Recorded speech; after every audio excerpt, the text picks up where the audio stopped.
এ কাসেম, তুমি না আমি নবীজিকে আন্তরিকভাবে ভালোবাসো, তারপরেও তুমি কেন এত ধীরে ধীরে সবার পরে এই মজলিসের মধ্যে আগমন করছো? কাসেম নানু, তুমি এবার আমার নবীর সামনে দাঁড়ায় ডেকে ডেকে বলেন, নবী গো, রহমতে আলম নবী, আমি ধীরে ধীরে আগমন করেছি, তার পিছনে কারণ হলো আমি এখানের মধ্যে আয়েশক দেখাই নাই, আমি এখানের মধ্যে দেখাইছি আপনার সুন্নত। আপনি নবীর সুন্নতটাকে প্রাধান্য দিয়েছি, কারণ 1450 বছর পূর্বে আপনি নবীজি ঘোষণা দিয়েছেন, দুনিয়াতে কোনো মুমিন বান্দা যদি আমি নবীর একটা সুন্নতের ইতাআত করে সে আমি নবীর সাথী হবে। নবী গো, আমি যখন রাস্তা দিয়ে আগমন করি, রাস্তার ডান দিক দিয়ে আগমন করলাম, শুধু ডান দিক দিয়ে আগমন করলাম না গো নবী, সেখান দিয়ে যেতে যেতে যেতে যেতে আমি যখন হাঁটতেছিলাম, হাঁটার পদ্ধতিটা রাখছি আপনি নবীর সুন্নত মোতাবেক, কারণ আপনি নবীজি আল্লাহর কালাম থেকে তেলাওয়াত করে পদ্ধতি বর্ণনা করেছেন, ওয়া ইবাদুর রাহমানিল্লাযীনা ইয়ামশুনা আলাল আরদি হাওনা। মুমিন বান্দা যারা থাকবে তাদের হাঁটার পদ্ধতি থাকবে অত্যন্ত বিনয়ের সাথে। এই জন্য আমি ধীরে ধীরে বিনয়ের সাথে রাস্তা দিয়ে হেঁটে হেঁটে আগমন করিস। আমার নবীজি কাসেম নানুতুবির কারগুজারি শোনার সাথে সাথে রহমতে আলম নবীর চোখের পানিগুলো টপ টপ করে ছেড়ে দে, কান্না ভরা কণ্ঠ নিয়ে ডেকে ডেকে বলেন, রে কাসেম, তোমার দিলের ভিতরে আমি নবীর এত সুন্নতের মুহাব্বত,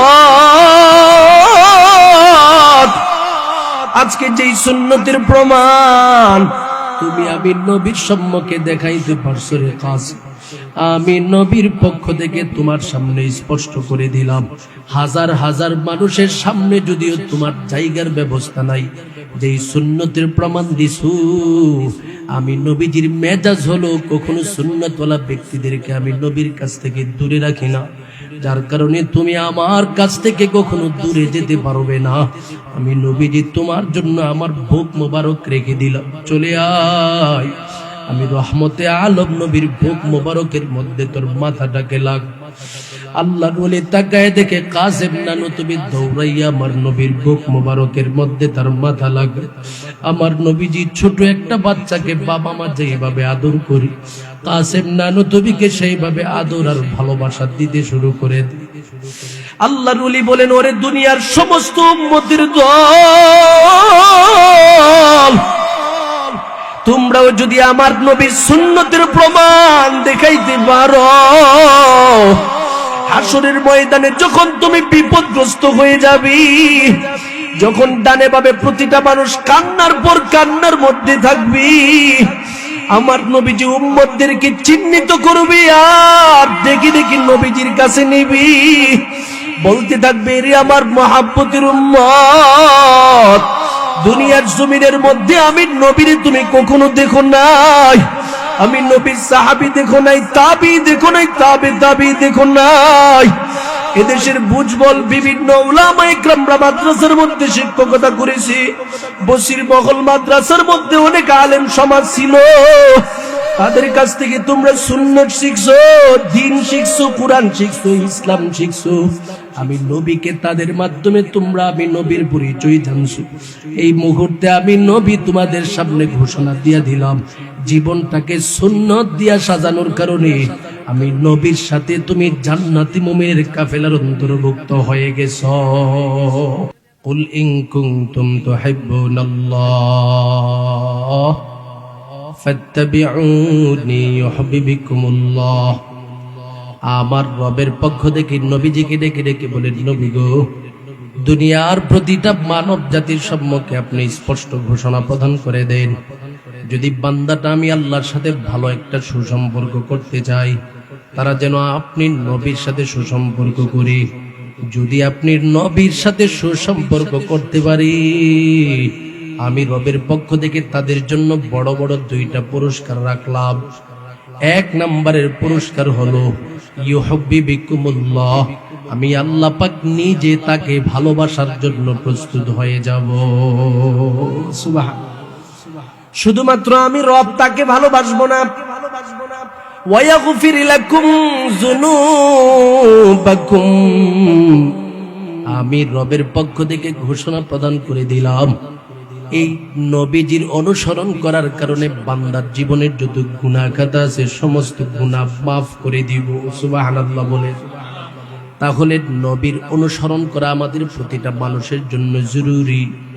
ও রাজনগর এলাকার প্রত্যেক যুবক ভাইদের দিকে ইশারাবদ্ধ করে বয়ান করতেছি। যুবক ভাই, মুরব্বী বাবারা এই মজলিসের মধ্যে আমি অল্প পরিমাণই দেখতে পাচ্ছি, অধিকাংশ যুবক সন্তানেরা এই মজলিসের মধ্যে বসা আছে।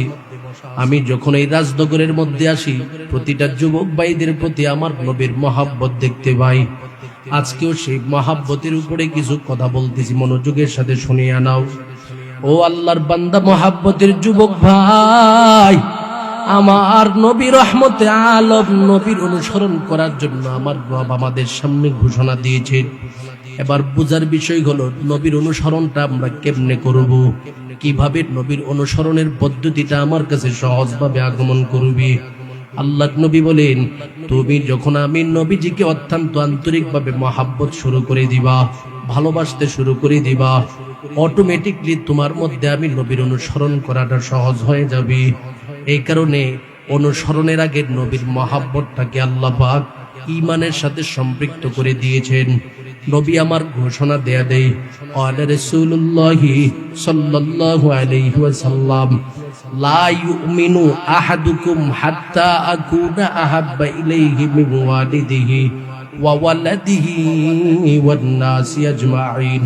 আমার নবী বলেন, ততক্ষণ পর্যন্ত বান্দা পরিপূর্ণ মুমিন হতে পারবে না যতক্ষণ পর্যন্ত তার বাবা মার চেয়ে থেকে আমি নবীজিকে বান্দা ভালো না বাসবি, তার সন্তানদের চেয়ে থেকে আমি নবীজিকে ভালো না বাসবি, তার আত্মীয় স্বজনের চেয়ে থেকে আমি নবীজিকে ভালো না বাসবি।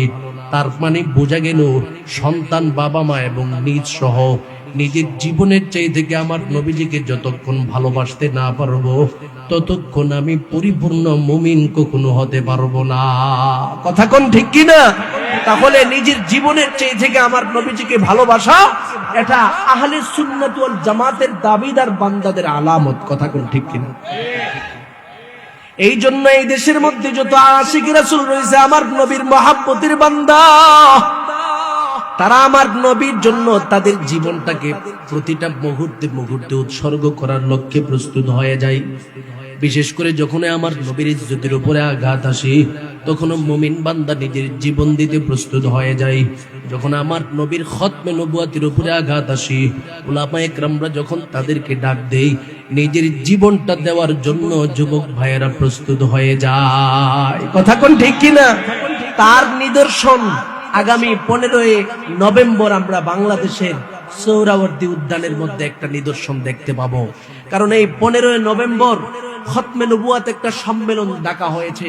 সেই সম্মেলনের মধ্যে এদেশের তৌহিদি জনতার যে সমস্ত মুরব্বিয়ান একরামরা রয়েছেন, আপনাদের মৌলভী বাজারের মুরব্বীরা যারা রয়েছেন, উনারাও সেখানের মধ্যে যাবে। হবিগঞ্জের মুরব্বীরা যাবেন, সিলেটের মুরব্বীরা যাবেন। বাংলাদেশের এমন কোন জেলা নাই যে জেলার মুরব্বীরা সেখানে শরীক হবে না। প্রত্যেকের একটাই আওয়াজ যে আমার নবীর ইজ্জত হলো সর্বশ্রেষ্ঠ ইজ্জত। নবীর ইজ্জতের মধ্য থেকে খতমে নবুয়াত নামক ইজ্জত হলো শ্রেষ্ঠ ইজ্জত। এই ইজ্জতের উপর আঘাত চলবে, আর এদেশের তাওহীদি জনতা ঘরে বসে থাকবে, কখনো এটা হতে পারে না। কথা কোন ঠিক কিনা? এই জন্য আমাদের 15 নভেম্বর সিদ্ধান্ত হবে আমার নবীর খতমে নবুয়াতকে অস্বীকারী যেই সমস্ত কাদিয়ানি জাতি রয়েছে, তাদেরকে কাফের ঘোষণা করার জন্য যত প্রকারের রাস্তা আছে, প্রতিটা রাস্তায় আমাদের উলামায়ে কেরামরা নামার চেষ্টা করবে। আর উলামায়ে কেরামরা সকলে একটা বিষয় নিশ্চিত, যে এদেশের তাওহীদি জনতা যখনই আমার নবীর পক্ষের স্লোগান দেওয়ার জন্য ডাকে, তখন তারা সর্বহালাতে সাড়া দেয়। এই জন্য আমিও আমার মুরব্বিয়ান একরামদের সাথে জবানকে জবান মিলিয়ে, হাতকে হাত মিলিয়ে, তাদের অন্তরের সাথে আমার অন্তরকে মিলিয়ে আমার মৌলভীবাজার রাজনগরের প্রত্যেক যুবক ভাইদের কাছে একটাই আবেদন জানাবো, যখন আমার নবীর খতমে নবুয়াত নামক ইজ্জতকে হেফাজতের জন্য আমার মুরব্বীরা তোমাদেরকে নবীর ভালোবাসায় ডাক দিবে, নিজের জীবন দিতে কারা কারা প্রস্তুত রয়েছে আমার আল্লাহকে হাত দেখায় দাও।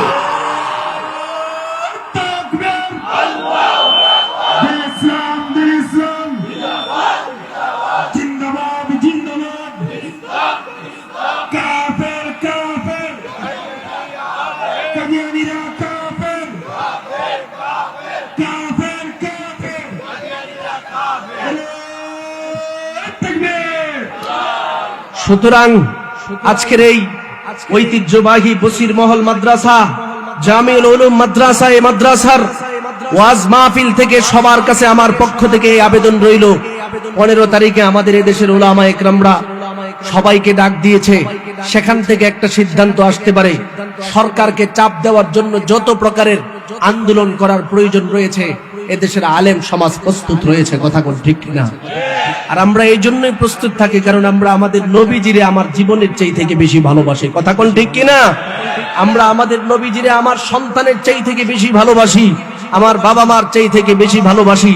যার মধ্যে বাবা মার চেয়ে থেকে নবীকে ভালোবাসার গুণ থাকে, সন্তানের চেয়ে থেকে নবীজিকে ভালোবাসার গুণ থাকে, ওই মানুষ কখনো গাফেল হতে পারে না, কথা কোন ঠিক কিনা? এ কারণে আমার নবী বলেছেন, তুমি যে আমি নবীরে ভালোবাসো এটার একটা প্রমাণ তো জীবন দিয়ে দিবা, পাশাপাশি তোমার বর্তমান যেই সিস্টেম তোমার শরীরের মধ্যে বিদ্যমান রয়েছে এই ক্ষেত্রে নবীর সুন্নত কতটুকুন তুমি ঢুকাইতে পারলা। আমার নবী যে আমাদেরকে এইভাবে ডাকতে চায়, ও বান্দা, ও আমার মহাব্বতের উম্মত, তুমি যদি আমি নবীজিকে কলিজা দিয়া ভালোবাসো তোমার মধ্যে আরেকটা গুণ আসবে, সেটা হলো ক্বালা রাসূলুল্লাহ সাল্লাল্লাহু আলাইহি ওয়াসাল্লাম, মান আহাব্বা সুন্নতি ফাকাদ আহাব্বানি ওয়া মান আহাব্বানি কানা মাই ফিল জান্নাহ। আমার নবী রহমতে আলম নবী বলেন, ও আমার কলিজার টুকরা উম্মতের দলেরা, দুনিয়ার জমিনের মধ্যে তোমরা যদি আমি নবীজিকে ভালোবাসার প্রমাণ দেখাতে চাও, তোমাদের বাড়ি বাংলাদেশ, আমি নবীর বাড়ি মদিনায়, আমার বাড়ি থেকে তোমার বাড়ি হাজার হাজার মাইল দূরে, তুমি তো আমি নবীজিকে কখনো দেখতে পাবে না রে উম্মত। তাহলে কেমনে আমি নবীজির ভালোবাসার প্রমাণ তুমি দেখাইবা? আমি নবীজি তোমাদের সামনে থিওরি বর্ণনা করে দিয়া গেলাম, এদেশের আলেম উলামারা যখন তোমাদের সামনে সুন্নতের প্রমাণ দেখাইবি, তোমার ব্যক্তিগত জীবনকে আমি নবীর সুন্নতের মাধ্যমে প্রতিষ্ঠা করবা, তোমার ফ্যামিলিগত জীবনকে নবীর সুন্নতের মাধ্যমে প্রতিষ্ঠা করবা, তোমার সামাজিক জীবনটাকে নবীর সুন্নতের মাধ্যমে প্রতিষ্ঠা করবা। ওরে আল্লাহর মহাব্বতের বান্দা, যার দিলের ভিতরে আমার নবীর সুন্নতের প্রমাণ থাকবে, আমার নবী এমন বরকতওয়ালা নবী, আমার নবী এমন রহমতের নবী, রহমতের নবীর পক্ষ থেকে স্পষ্ট ঘোষণা, কানা মাই ফিল জান্নাহ, আমার কলিজার টুকরা উম্মত গুলোকে আমি নবীর সাথে জান্নাতের ভিতরে নিয়ে যাব। সুবহানাল্লাহ। তাহলে নবীর সাথে কারা কারা জান্নাতে যেতে চান? আমার আল্লাহকে হাত দেখান, লিল্লাহি তাকবীর। আল্লাহ সবাইকে কবুল করেন, সকলে বলুন আমিন। আমরা নবীর সাথে জান্নাতে যেতে চাই, তাহলে যেতে চাইলে কি করতে হবে? নবী বলেন, তোমার সাথে তো আমি নবীর সাহাবীদের মতো এমন সহবত প্রাপ্ত সময় কাটবে না, তবে আমি নবীর সুন্নত দিয়ে গেলাম, সুন্নতটাকে ধরবা, আমি নবীর কাছে যাইবা। আর আমি নবীর মেজাজ হলো, যে যত বেশি আমি নবীকে ভালোবাসার প্রমাণ দেখাইতে পারবে, কানা মাই ফিল জান্নাহ, সে আমি নবীর সাথে সবসময় থাকার সুযোগ পাবে। সুবহানাল্লাহ। এটা নবীজির মেজাজ, নবীজির মেজাজ এটা। আপনি নবীজিকে ভালোবাসার প্রমাণ দেখাবেন, নবীজি আপনার কাছে চলে আসবে। সুবহানাল্লাহ বলে কাছে চলে আসবে। নবীজি ডাইকা ডাইকা বলবে, তুমি আমার কাছে আসো, তোমাকে আমি দূরে রাখবো না, তুমি আমার মহাব্বতের উম্মত, তোমাকে আমার বুকে জড়ায় ধরবো। তার ওই নিদর্শন গোটা পৃথিবীর জমিনের মধ্যে এমন বড় বড় বাস্তব ঘটনা দেখা যায়। কাসেম নানুতুবি রহমতুল্লাহি আলাইহি নামক একজন বড় বুজুর্গ ছিলেন, যার বাড়ি ভারতবর্ষের মধ্যে ছিলেন, যার হাতে গড়া দারুল উলুম দেওবন্দ মাদ্রাসা। এমন একজন বুজুর্গ ছিলেন, আগে তার বুজুর্গিটা বললে আপনারা বুঝতে পারবেন কেমন বুজুর্গ। আল্লাহ নবীজি একদিন তাকে স্বপ্নে যুগে বলতেছে, কাসেম, দারুল উলুম দেওবন্দ মাদ্রাসা প্রতিষ্ঠা করার জন্য দেওবন্দ নামক একটা এলাকা আছে, সেই এলাকার মধ্যে গিয়া দেখো, সেখানে সুন্দর করে মাদ্রাসার জন্য একটা নকশা তৈরি করা আছে, যতটুকু জায়গায় নকশাটা দেওয়া আছে ঠিক সেই জায়গা পরিমাণ মাদ্রাসা নির্মাণ করে ফেলো। কাসেম নানুতুবি বলেন, আমি স্বপ্নে থেকে জাগ্রত হয়ে গিয়া দেখি নবীজি যেইভাবে নকশাটা দেখাইছে ঠিক সেইভাবে নকশাটা সেখানে আছে। সুবহানাল্লাহ বলেন। এমন একজন বুজুর্গের ঘটনা আপনাদের সম্মুখে শোনাইতেছি, মনোযোগের সাথে শুনেন মুমিন। সেই যুগের মধ্যে একজন আল্লাহওয়ালা স্বপ্নে যুগে তাকায় দেখতেছেন আল্লাহর নবীজি কোন একটা সম্মেলনের ডাক দিছে, রহমতে আলম নবী এই সম্মেলনের মধ্যে আগমন করবেন, আমার নবীজি নিজে প্রধান অতিথি হিসাবে আগমন করবেন। সেখানের মধ্যে নবীর সফর সঙ্গী হিসাবে আবু বকর আসবেন, ওমর আসবেন, আলী আসবেন, অন্যান্য সাহাবায়ে কেরামরা আগমন করবেন। এই কথাটা শোনার সাথে সাথে স্বপ্নে যুগে আল্লাহর ওলি বড় পাগলের মতো হয়ে গেল। তিনি বলে, আমার নবী রহমতে আলম নবী সম্মেলনে আসবে আর আমি বাড়িতে বসে থাকবো, এটা কখনো হতে পারে না। পাগলের মতো তিনি স্বপ্নে যুগেই দৌড়তে আরম্ভ করলেন। রাস্তা দিয়া দৌড়তেছে। হঠাৎ করে রাস্তার পাশে গিয়া দেখি এই রাস্তার মধ্যে হযরত কাসেম নানুতুবি ধীরে ধীরে হেঁটে হেঁটে যাইতেছি। সুবহানাল্লাহ। আল্লাহর ওলি বলেন, আমি কাসেম নানুতুবিরে তাকায় দেখতেছি, তিনি একটা রাস্তা দিয়া ধীরে ধীরে হাইটে যাইতেছে। আমি কাসেম নানুতুবিকে জিজ্ঞাসা করলাম, ও কাসেম, ব্যাপারটা কি? আপনি না রহমতে আলম নবী মুহাম্মদুর রাসূলুল্লাহ সাল্লাল্লাহু আলাইহি ওয়াসাল্লামকে কলিজার চাইতে বেশি ভালোবাসেন, অথচ আপনি রাস্তা দিয়ে যেইভাবে হেঁটে হেঁটে যাইতেছেন, আমার মন বলে আপনি নবীজির ভালোবাসার প্রমাণ দেখাইতে পারতেছেন না। কাসেম নানুতুবি বলেন, ওরে আল্লাহর বান্দা, তুমি যেভাবে মনে চাই সেভাবে যাও। আমি জানি রহমতে আলম নবী অমুক জায়গার মধ্যে আগমন করতেছি, আমাকে আমার মতো করে যাইতে দাও, তুমি তোমার মতো করে যাইতে থাকো। কথাটা শোনার সাথে সাথে ওই ব্যক্তিটা পাগলের মতো দৌড়তে দৌড়তে নবীর দরবারে রওনা হয়ে গেল। স্বপ্নে যুগে তিনি আমার নবীর দরবারে উপস্থিত হলো। গিয়ে দেখে হাজার হাজার হাজার হাজার মানুষের সমাগম দেখা যায়। তিনিও সেখানের মধ্যে যায় কোনো জায়গা পান নাই। মনে মনে ধারণা করতেছি, আমি এমন ভাবে পাগলের মতো দৌড়াই আগমন করলাম, তারপরে নবীর দরবারে কোনো জায়গার ব্যবস্থা আমি হয় নাই, পাই নাই। কাসেম নানুতুবিও সেখানের মধ্যে কোনো জায়গার ব্যবস্থা পাবে না। কাসেম নানুতুবিকে নিয়ে তিনি প্রতিটা মুহূর্তে মুহূর্তে আফসোস করতেছে আর বলতেছে, কাসেম রে, তুমি তো যেভাবে ধীরে ধীরে আগমন করতেছো, রহমতে আলমের সামনে বসার কোনো সুযোগ হবে না। কাসেম নানুতুবি এবার ধীরে ধীরে যেতে যেতে আমার নবীর দরবারে উপস্থিত হয়ে গেল। আল্লাহর ওলি বলেন, আমি তাকায় দেখতেছি আমাদের নবীজি একবার ডান দিকে তাকাই, বাম দিকে তাকাই, সামনে তাকাই, পিছনে তাকাই, কাকে যেন আল্লাহর নবীজি তালাশ করতেছে। হঠাৎ করে আমার নবী তাকায় দেখে হাজার হাজার মানুষের মধ্যে থেকে পিছনে একটা লোক দেখা যায়। কাসেম নানুতুবি সেখানের মধ্যে দাঁড়িয়ে আছে। আমার নবীজি আবার দূর থেকে কাসেম নানুতুবিকে ডেকে ডেকে বলেন, কাসেম রে, ব্যাপারটা কি? এই ময়দানের মধ্যে তুমি আসতে এত দেরি করলা কেন? তুমি না আমি নবীজিকে আন্তরিক ভাবে ভালোবাসো? এ কাসেম, তুমি না আমি নবীজিকে আন্তরিক ভাবে ভালোবাসো, তারপরেও তুমি কেন এত ধীরে ধীরে সবার পরে এই মজলিসের মধ্যে আগমন করছো? কাসেম নানুতুবি এবার আমার নবীর সামনে দাঁড়ায় ডেকে ডেকে বলেন, নবী গো, রহমতে আলম নবী, আমি ধীরে ধীরে আগমন করেছি, তার পিছনে কারণ হলো আমি এখানের মধ্যে আয়েশক দেখাই নাই, আমি এখানের মধ্যে দেখাইছি আপনার সুন্নত। আপনি নবীর সুন্নতটাকে প্রাধান্য দিয়েছি, কারণ 1450 বছর পূর্বে আপনি নবীজি ঘোষণা দিয়েছেন, দুনিয়াতে কোনো মুমিন বান্দা যদি আমি নবীর একটা সুন্নতের ইতাআত করে, সে আমি নবীর সাথী হবে। নবী গো, আমি যখন রাস্তা দিয়ে আগমন করি, রাস্তার ডান দিক দিয়ে আগমন করলাম, শুধু ডান দিক দিয়ে আগমন করলাম না গো নবী, সেখান দিয়ে যেতে যেতে যেতে যেতে আমি যখন হাঁটতেছিলাম, হাঁটার পদ্ধতিটা রাখছি আপনি নবীর সুন্নত মোতাবেক, কারণ আপনি নবীজি আল্লাহর কালাম থেকে তেলাওয়াত করে পদ্ধতি বর্ণনা করেছেন, ওয়া ইবাদুর রাহমানিল্লাযীনা ইয়ামশুনা আলাল আরদি হাওনা। মুমিন বান্দা যারা থাকবে তাদের হাঁটার পদ্ধতি থাকবে অত্যন্ত বিনয়ের সাথে।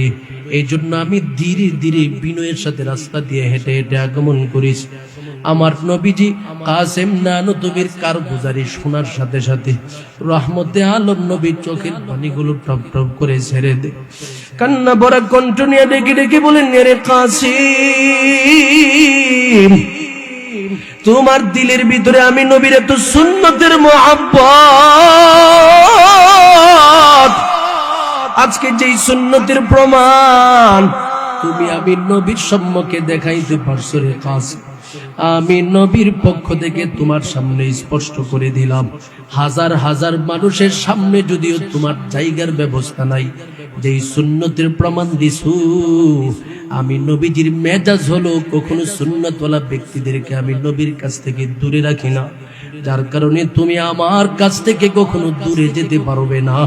আমি নবীজি তোমার জন্য আমার বুক মোবারক রেখে দিলাম, চলে আয়, আমি রহমতে আলম নবীর বুক মোবারকের মধ্যে তোর মাথাটাকে লাগ। আল্লাহর ওলি তাকায় দেখে কাসেম নানুতুবি দৌড়াইয়া আমার নবীর বুক মোবারকের মধ্যে তার মাথা লাগে। আমার নবীজি ছোট একটা বাচ্চাকে বাবা মা যেভাবে আদর করি, কাসেম নানুতুবিকে সেইভাবে আদর আর ভালোবাসা দিতে শুরু করে দেয়। আল্লাহর ওলি বলেন, ওরে দুনিয়ার সমস্ত উম্মতের দল, তোমরাও যদি আমার নবীর সুন্নতের প্রমাণ দেখাইতে পারো,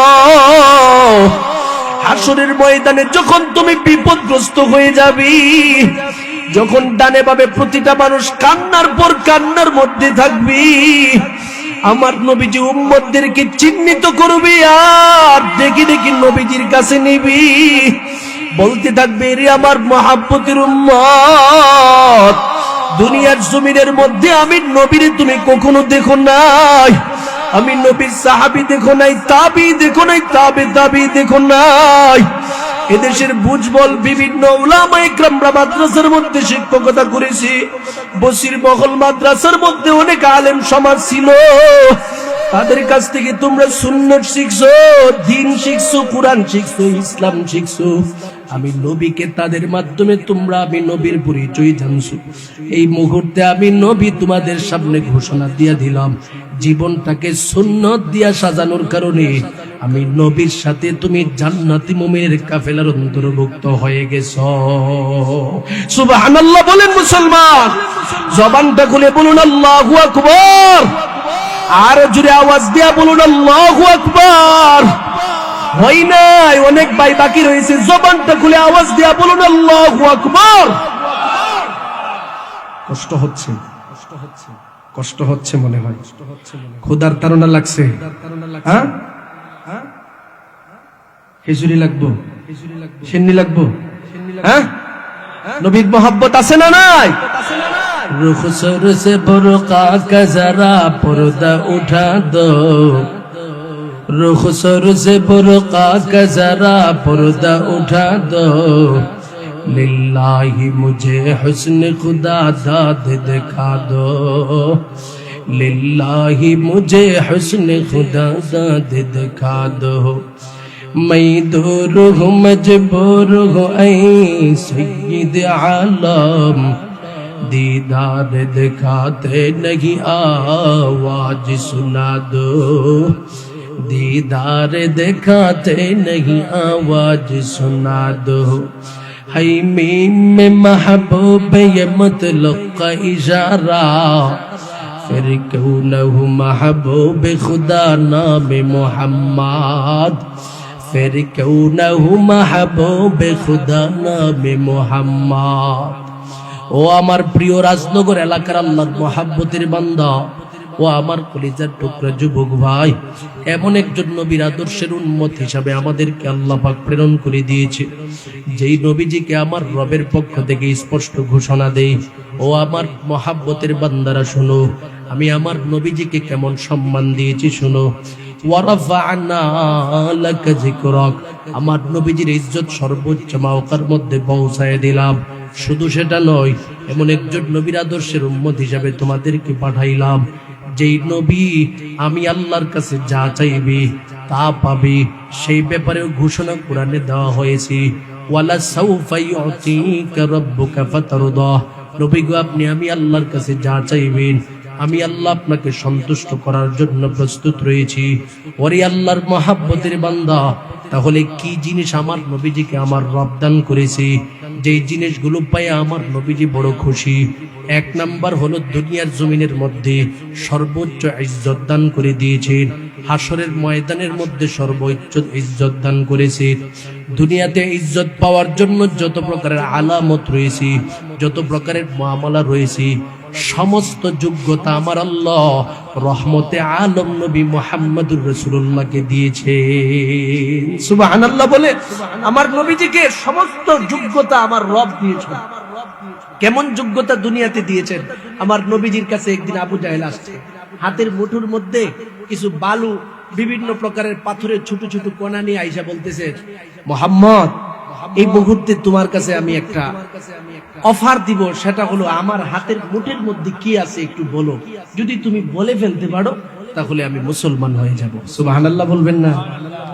আমার নবী বলেন তুমি কি সত্য কথা বলতেছো? বলে হ্যাঁ। আমার নবী বলেন এর চেয়ে থেকে আশ্চর্য ধরনের বিষয় হলো আমি নবী বলবো না, তোমার হাতের মধ্যে যে বস্তুগুলো রয়েছে সেই বস্তুগুলো কি জিনিস সেটা সে বলে দিবি। আল্লাহর নবীজির দিকে তাকায় আবু জাহেল বলে ঠিক আছে তাহলে এটাই দেখাও। আমার নবীজি আবার আবু জাহেলের হাতের দিকে তাকায় বলি, ওরে আবু জাহেলের হাত, আল্লাহ তাআলার অনুমতি ক্রমে তুমি তার হাতের মধ্যে কি কি জিনিস রয়েছে এই মুহূর্তে তার সামনে বলে দাও। আবু জাহেলের হাত থেকে সমস্ত পাথর, সমস্ত বালুরা একের পর এক আওয়াজ দিতে থাকে, আমরা হলাম পাথর, আমরা হলাম বালু। ওরে আবু জাহেল আরো কি শুনতে চাও? ও পাথরের দলেরা তোমরা তার সামনে আমার সাক্ষীটা দিয়ে দাও, আমি নবী পৃথিবীতে কেন আগমন করলাম। সাথে সাথে আবু জাহেলের হাত থেকে কঙ্কর করে ডাকতেছে, ইন্নাকা মুহাম্মাদুর রাসূলুল্লাহ, ইন্নাকা মুহাম্মাদুর রাসূলুল্লাহ, আমরা সাক্ষ্য দিচ্ছি আপনি হলেন আল্লাহর পক্ষ থেকে রাসূল। সুবহানাল্লাহ বলেন, আপনি হলেন আল্লাহর পক্ষ থেকে রাসূল। আবু জাহেল বলে ও মুহাম্মদ, বুঝতে পারলাম তোমার মধ্যে জাদুর গুণাগুণ অনেক বেশি আছে। নাউজুবিল্লাহ বলেন। মানুষের দিলের ভিতরে যদি মোহর মেরে দেয় তখন যতই চেষ্টা করে সে কোনো কিছু দিয়েই ফায়দা। নবী বলেন এটার জন্য তুমি ঠিক আছে, আমিও প্রস্তুত, তুমি এবার শুরু করে দাও। রহমতে আলম নবী চোখটাকে বন্ধ করে রবের দিকে তাকায় বলে আল্লাহ, আবু জাহেল যদি মুসলমান হয়ে যায়, আস ইবনে ওয়াইল যদি মুসলমান হয়ে যায়, এভাবে নেতারা যদি মুসলমান হয়ে যায়, ইসলামের জন্য বড় ফায়দা হবে। মালিক রে, এই চন্দ্রটাকে দ্বিখণ্ডিত করার ব্যবস্থা করে দেন। আমার রবের কাছে আমার নবীজি বলতে দেরি হয়েছে, চন্দ্রটা দ্বিখণ্ডিত হয়ে জমিনের মধ্যে পড়তে দেরি হয় না। সুবহানাল্লাহ বলে। আল্লাহর নবীজির এই দৃশ্য দেখে আবু জাহেল বলতেছে, মুহাম্মদ, এতদিন পর্যন্ত জমিন পর্যন্ত তোমার জাদু ছিল, কিন্তু এখন দেখি আকাশে তোমার জাদু চলে গেছে। নাউজুবিল্লাহ বলবেন না? মোহর তো মেরে দিছে। এখনের যুগে এমন কিছু মুনাফিকিন কুফফার শক্তি রয়েছে, তাদের সামনে আপনি ইসলামের সৌন্দর্য যতই তুলে ধরেন, তারা ইসলামের ভুল ত্রুটি নিয়ে সর্বহালাতে ব্যস্ত থাকবে। কথা কোন ঠিক কিনা? কোরআনের ভুল ত্রুটি নিয়ে তারা ব্যস্ত থাকবে, কোরআনের বিদ্বেষী তাদের অন্তরের মধ্যে লালন করবে। এভাবেই তারা চলে আসতেছে। আমার রব ঘোষণা দিয়েছেন, ইসলামের ভুল, কোরআনের ভুল ত্রুটি নিয়ে যতই তোমরা ব্যস্ত থাকো, ইসলামকে আমি রব হেফাজত করব, কোরআনকে আমি রব হেফাজত করব। ইন্না নাহনু নাযালনা যিকরা ওয়া ইন্না লাহু লাহাফিজুন। নবী গো, দুনিয়ার প্রতিটা মানুষের সম্মুখে স্পষ্ট ঘোষণা প্রদান করে দেন, কোরআন আমি রব অবতরণ করেছি, আমি রব তার দায়িত্ব নিয়ে নিলাম। কিয়ামত পর্যন্ত এই জমিনের মধ্যে কোরআন থাকবে। যারা কোরআনের বিরোধিতা করবে তারা ধ্বংস হয়ে যাবে। কারণ 1450 বছর ইতিহাস আমরা পড়ে এসেছি, দেখে এসেছি। রহমতে আলম নবীর যুগ থেকে নিয়ে কোরআনের বিরোধী শক্তির অভাব ছিল না। আমার নবীর যুগ শেষ, সাহাবীদের যুগে কোরআন বিরোধী শক্তির অভাব ছিল না, তাবেঈদের যুগে কোরআন বিরোধী শক্তির অভাব ছিল না, তাবেঈদের যুগে কোরআন বিরোধী শক্তির অভাব ছিল না। আইমে মুজতাহিদিন, সালফে সালিহিন, মুতাকদ্দিমিন, মুতাআখিরিনের যুগে কোরআন বিরোধী শক্তির অভাব ছিল না। আমার রব ওই সময় যেভাবে কোরআনকে হেফাজত করেছে, আজকেও যদি কোন নাস্তিক মুরতাদ কোরআনকে দাবিয়ে দিতে চায়, কোরআনকে মুছে দিতে চায়, আমার রব বলেন আগে যেইভাবে হেফাজত করেছি এখনো হেফাজত করব। আমার মহব্বতের বান্দা জীবন দিয়ে দিবে, কোরআনকে নিভাতে দিবে না। কথা কোন ঠিক কিনা?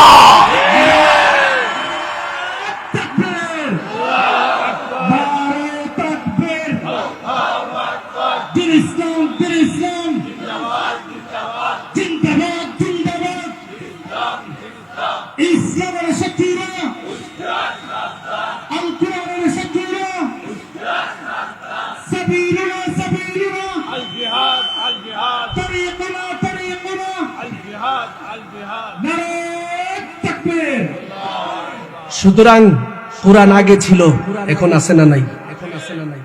বাংলাদেশের জমিনের মধ্যে এই যে আপনারা বসিরমহল, বুজভল, জমিউল উলুম মাদ্রাসা দেখতে পাচ্ছেন, 69 বছর এই মাদ্রাসার হয়ে গেছে। 69 বছর আগে এই এলাকার মধ্যে তেমন কোরআনের কোনো গবেষণা ছিল না। এখন আমার রব কোরআনের গবেষণা এমন ভাবে চালিয়ে দিয়েছে, প্রতিটা ছাত্রের জবান থেকে কোরআনের আওয়াজ বের হয়। কথা কোন ঠিক কিনা? এই মাদ্রাসা থেকে ধীরে ধীরে ধীরে ধীরে দাসপাড়া মাদ্রাসা রয়েছে, এদিকে বানারাই মাদ্রাসা রয়েছে, যত মাদ্রাসা সমূহ রয়েছে প্রত্যেকটা মাদ্রাসা থেকে কোরআনের আওয়াজ আসে, মাদ্রাসা থেকে যেই শিক্ষকরা যেই সমস্ত মসজিদের মেম্বরের মধ্যে বসে সেখান থেকে কোরআনের আওয়াজ আসে, বক্তব্যের মধ্যে বসে সেখান থেকে কোরআনের আওয়াজ আসে। কোরআনের আওয়াজ প্রতিটা মুহূর্তে মুহূর্তে আসবে। যারা দাবিয়ে দেওয়ার জন্য নিভিয়ে দেওয়ার চেষ্টা করবে তারাই নিভে যাবে। কথা কোন ঠিক কিনা? এটাই কোরআনের ইতিহাস, এটাই কোরআনের ইতিহাস। বুঝতে হবে। আবু জাহেল বলতেছে, ও মুহাম্মদ, তোমার তো জাদু দেখা যাইতেছে, আকাশের মধ্যে চলে গেছে। এই কথা বলে ফুটে গেল, চলে গেল। আমার নবী বলেন, আবু জাহেল, তোমার ধ্বংস অনিবার্য, তুমি দুনিয়ার জমিনের মধ্যে হিদায়াত প্রাপ্ত হবে না। এমন একজন নবীর উম্মত হিসাবে আমার রব আমাদেরকে প্রেরণ করেছেন, যেই নবীজি দুনিয়ার জমিনের মধ্যে এমন কোন নিদর্শন নাই যেটা জাতির সামনে হিদায়তের জন্য দেখাই নাই। যারা হিদায়ত প্রাপ্ত হয়েছে তাদের জীবন সফল, যারা হিদায়ত প্রাপ্ত হয় নাই জিন্দেগি ধ্বংস। আমার নবীজি সাহাবায়ে কেরামদের উপরেও, সাহাবায়ে কেরামরা যেন আমার নবীজির উপরে পরিপূর্ণ বিশ্বাস রাখতে পারে, এই বিশ্বাসের জন্য যত প্রকারের নমুনা আছে সব দেখাইছে। সুবহানাল্লাহ বলবেন না? সমস্ত নমুনা দেখাইছে। হযরত জাবির ইবনে আব্দুল্লাহ নামক একজন সাহাবী ছিলেন। ওই সাহাবী বলেন, আমরা নবীজির উপরে এইভাবে বিশ্বাস স্থাপন কেন করছি তোমরা জানো? কারণ আমরা নবীজির হাতের মধ্যে আমার রবের পক্ষ থেকে নিশ্চিত কুদরত বিদ্যমান দেখতে পেয়েছি। সুবহানাল্লাহ বলেন। কেমন আমার নবীর হাত থেকে এই রবের কুদরত দেখতে পেয়েছে? জাবির ইবনে আব্দুল্লাহ এক কারগুজারি বর্ণনা করেন, এটা হাদিস শরীফ থেকে বর্ণনা করতেছি। যুদ্ধটা ছিল খন্দকের। আমার নবীজির কাছে জাবির ইবনে আব্দুল্লাহ আসছে। আয়েশা বলে, ইয়া রাসূলুল্লাহ, ইয়া হাবিবাল্লাহ, আপনার কাছে আসছি। এতক্ষণ পর্যন্ত পরীক্ষা খনন করতেছি, জমিনটাকে খনন করতে করতে ক্ষুধার তাড়না সহ্য করতে পারছি না। আপনি নবীজি যদি একটু অনুমতি দেন, বাড়িতে গিয়ে একটু খানা খাবো। সুবহানাল্লাহ বলবেন না? আমার নবীজি আবার জাবেরের দিকে তাকায় তাকায় বলে, জাবের, বাড়িতে গিয়া খানা খাইবা? তোমার বাড়িটা কাছে। আমার কত মহাব্বতের সাহাবায়ে কেরামরা এখানে বাড়ি কাছে নাই, যার কারণে খানা খাওয়ার মতো সুযোগ হয় না। কত সাহাবায়ে কেরামরা 2 দিন পর্যন্ত ক্ষুধার তাড়না, 1 দিন, 3 দিন, 1.5 দিন পর্যন্ত ক্ষুধার তাড়না। ওরে যাবে, শুনে নাও, আমি নবী রহমতে আলমের কথাও শুনে নাও। আমি নবীজি ক্ষুধার তাড়না সহ্য করতে না পারিয়া পেটের মধ্যে পাথর পর্যন্ত বেঁধে ফেলছি। জাবির ইবনে আব্দুল্লাহ ডেকে ডেকে বলেন, নবী গো, এত বড় দৃশ্য এটা তো আমি কখনো কল্পনাও করতে পারি নাই। আমার নবীজির এই দৃশ্যটা দেখিয়া নবীর সাহাবী পাগলের মতো হয়ে গেল। কারণ সাহাবায়ে কেরামের জীবন ছিল, আমার নবী কষ্ট পাবে এটা কখনো তারা বরদাস্ত করতে পারতো না। জাবির ইবনে আব্দুল্লাহ পাগলের মতো বাড়িতে চলে যায়। কলিজা টুকরা বিবির সামনে দাঁড়ায়া দাঁড়ায়া দাঁড়ায়া দাঁড়ায়া চোখের পানি ছেড়ে দিয়া কান্দে। বিবি এবার ডেকে ডেকে বলেন, স্বামী গো, ব্যাপারটাকে আপনি কেন এইভাবে ফোফায় ফোফায় কান্না করতেছেন? স্বামী ডেকে ডেকে বলেন, বিবি রে, আমি কেন কান্না করি তুমি বুঝবা না। বিবি বলে, স্বামী গো, আমার নবী রহমতে আলম নবী কি সেই যুদ্ধের ময়দানে কোনো ক্ষতিগ্রস্ত হয়ে গেল? স্বামী জাবের ডেকে ডেকে বলেন, না রে বিবি, আমার নবীজি তেমন কোনো ক্ষতিগ্রস্তের সম্মুখীন হয় নাই, তবে আমার নবী বড় ক্ষুধার্ত। বিবি রে, বলো না ঘরের মধ্যে কোনো খাবার আছে কিনা। কথাটা শোনার সাথে সাথে বিবি ডেকে ডেকে বলেন, স্বামী গো, ঘরের মধ্যে যতটুকু খাবার আছে এই খাবারটা আপনি আমি পাশাপাশি ঘরের আমার সন্তানরা খেতে পারবে, এমন 3 জনের বেশি কেউ খেতে পারবে না। জাবের বলে, বিবি রে, আমরা পরে খাবো, আগে আমার নবীর পেট বড়ায় নেই। সুবহানাল্লাহ বলেন। আমার নবীর দরবারে উপস্থিত হয়ে গেল। ডেকে ডেকে বলেন, নবী গো, আপনি যদি এই মুহূর্তে আমাকে অনুমতি দেন, আমার বাড়িতে আপনার জন্য দাওয়াতের ব্যবস্থা করব। আমার নবী রহমতে আলম নবী বলে, ঠিক আছে চলো। কিন্তু আমার নবী তো রহমতের নবী, একা একা কেমনে খাবার খাবে? আশেপাশে আরো শত শত সাহাবায়ে কেরামরা ক্ষুধার তাড়নায় সহ্য করতে না পারিয়া তাদের সময় পার করতেছে। আমার নবী আবার বলে, জাবের, আমি নবী তোমার সামনে ঘোষণা প্রদান করে দিচ্ছি, আমি নবী যেমন যাব আমার সাথে অন্যান্য সাহাবায়ে কেরামরাও যাবে। কতজন যাবে? বলে 1000-এর উপরে যাবে। আল্লাহর নবীজিকে আবার বলে, নবী গো, ঘরে খাবার আছে 3 জনের, এটা কিন্তু মনে রাখতে হবে। আমার নবী বলে, ঠিক আছে। এবার যাবে চলে গেল তার বাড়িতে। নবী আমার সমস্ত সদস্যদেরকে নিয়ে রওনা হয়ে গেল। রাস্তা দিয়া চলতেছে, দূর থেকে জাবেরের বিবি তাকায় দেখি এত বড় লম্বা সিরিয়াল, হাজার হাজার মানুষ নিয়ে আগমন করতেছি। জাবের ডেকে ডেকে বলেন, বিবি রে, আমি এমন একজন নবীর উপরে বিশ্বাস স্থাপন করেছি, নবী যদি ইচ্ছা করে 3 জনের খাবার হাজার মানুষের মধ্যে মেহমানদারি করাতে পারবি। সুবহানাল্লাহ। আপনারা কি মনে করেন আমাদের নবীজি পারবে কি পারবে না?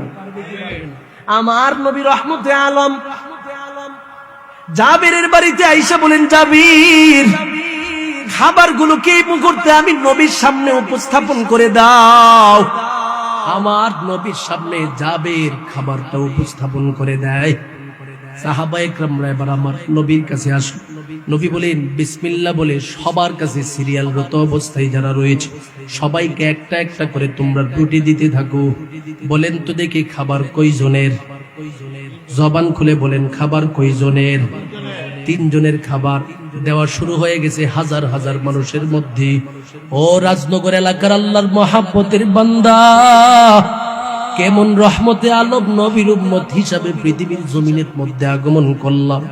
আমার নবী বলেন দিতে থাকো। জাবির ইবনে আব্দুল্লাহ বলেন দিতে দিতে 1 থেকে শুরু হয়ে গেল, 100 জন পূর্ণ হয়েছে, 200 জন পূর্ণ হয়েছে, 300 জন পূর্ণ হয়েছে, এভাবে হাজারের অধিক পূর্ণ যখন হয়ে গেল, আমার নবী আবার সবার সামনে ভাষণ দিল। এরে আমার মহাব্বতের সাহাবায়ে কেরামরা একটু জবান খুলে বলো, তোমরা কি কেউ এখনো ক্ষুধার তাড়নার মধ্যে আছো নাকি? সাহাবায়ে কেরামরা ডেকে ডেকে বলেন, নবী গো, আমরা কেউ ক্ষুধার তাড়নার মধ্যে নাই। আমরা এই মুহূর্তে যেইভাবে পরিতৃপ্ততা সহকারে খাবারটা ভক্ষণ করেছি, নিজেদের বাড়িতেও এমন পরিতৃপ্তি সহকারে খানা ভক্ষণ করতে পারি না। সুবহানাল্লাহ বলে।